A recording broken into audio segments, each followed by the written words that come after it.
যেটা আমরা আজকে জেনেছি এটা আমার নবী 1400 বছর আগে আমাদেরকে বলে দিয়েছেন।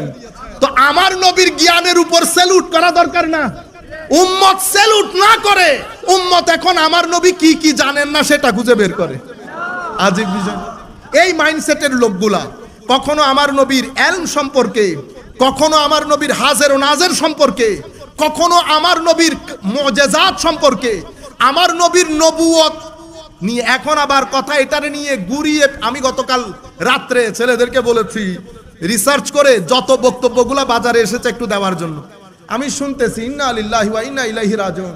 ও ভাই, সত্যকে সত্য বলতে দোষ আছে না? ঘুরিয়ে ফিরিয়ে কেউ এন্ডোর্স করার চেষ্টা করছে, আমার শব্দগুলা খেয়াল করবেন, এগুলা বাজারে যাবে।